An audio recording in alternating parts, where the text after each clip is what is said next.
Good morning. Are you Janetta Pugh? Okay, pause right here. What you're about to see isn't merely a courtroom moment.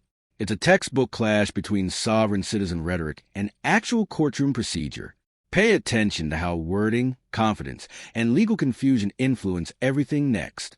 This escalates very quickly, without warning suddenly. I am the beneficiary of that estate. You're the what? I am the beneficiary of that estate. You're the beneficiary of what estate? Answer my questions, please, ma'am. I'm just trying to understand. Beneficiary of that estate. Okay. What's the announcement? Judge, it's my understanding that Ms. Pugh and her family has retained an attorney on this matter. You may, I don't know if you remember, Judge, this is when I was originally appointed on, and we were on the trial docket. She hired a new attorney at that point, Mr. Norwood, who was on the case. This is a major warning moment. The judge verifies the state bar and still can't locate the alleged new attorney. Translation: in court, assertions don't matter. Records do. If an attorney hasn't formally filed an appearance, legally speaking, they simply don't exist in this case. Clip 3. This is where things begin to unravel. The defendant argues that court-appointed attorneys are foreign agents with a built-in conflict of interest. It sounds intense, but legally that claim holds no weight. Public defenders are constitutionally mandated to represent defendants, not the government. Courts hear this argument often, and they almost never accept it. Clip 4. This right here is straight textbook. The judge calmly explains that it's called an indictment. An indictment is the verified allegation. It means a grand jury determined probable cause existed. No special language, no magic response. Once it's issued. For the record, I recognize Ms. Pugh. She's been here before. I do as well, for the record. And I looked into Mr. Christopher Wiley. I can't find that person as a practicing lawyer in the state bar page, and I have not been contacted by anybody on Ms. Pugh's behalf. All right. So, Ms. Pugh, Mr. Lewis has been appointed to represent you at this point. Obviously, you know as well as anyone that you're in custody and we want to get your case taken care of. If you've hired or your family has hired another lawyer, then they have to contact the court so that we can do something with your case. And do you know if they've hired someone? Respectfully, Your Honor, I do not agree with your appointed foreign agents, considering that the first duty is to the state and will be considered conflict of interest.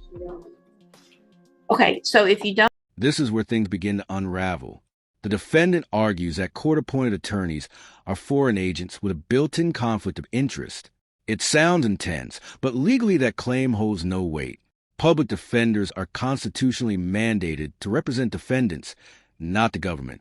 Courts hear this argument often, and they almost never accept it. The only thing I can do, I'm appointing an attorney to you to help you, right? So if you don't want a court-appointed attorney, then your only option, two things. One is to represent yourself or to hire a lawyer. So if you don't like the way it works, then you do something different. So listen to what I'm saying. Are you either going to represent yourself, or are you going to let Mr. Lewis represent you, or are you going to hire someone? Objection, Your Honor. Respectfully, is this a court of record? It is a court of record. So your objection's overruled. Okay. Respectfully, Your Honor, where is the verified claim that is being placed against my trust? It's right here. It's called an indictment. And Mr. Lewis has a... This right here is straight textbook. The judge calmly explains that it's called an indictment. An indictment is the verified allegation. It means a grand jury determined probable cause existed. No special language, no magic response.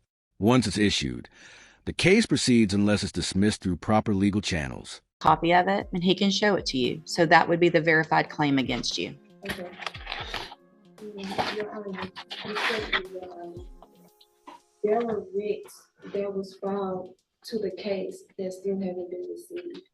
I've received your petition for writ of habeas corpus, and it's denied. Okay. Respectfully, Your Honor, I demand to be released due to lack of evidence of stated... Habeas corpus gets misunderstood all the time. Filing it doesn't automatically mean release. It only applies if the detention is unlawful. And here, the court clearly says denied. That closes the door on immediate freedom, whether the defendant agrees with it or not. And not being given the proper opportunity to obtain proper counsel, defective defense. It's overruled.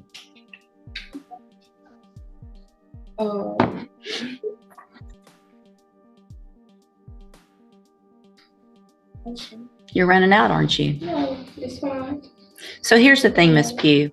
I appreciate your position, but listen, Ms. Pugh, don't speak over me. Ms. Pugh, just because you say respectfully does not mean that you get to interrupt me. That's disrespectful, right? Hang on. Listen to me. Everything you have there is overruled. And here's one of the reasons why. Is because you have a lawyer. And your lawyer will file the appropriate motion. You're interrupting me again, which is disrespectful. So I'm going to leave Mr. Lewis as your attorney unless you choose to represent yourself or hire someone else. I'm going to give you 2 weeks to determine what you're going to do. You can go back. You can go back with the bailiff. Or comply to your appointed Go back. agents. You already said that, and that's overruled. Go back with the bailiff. Get your own attorney or represent yourself if you don't like it.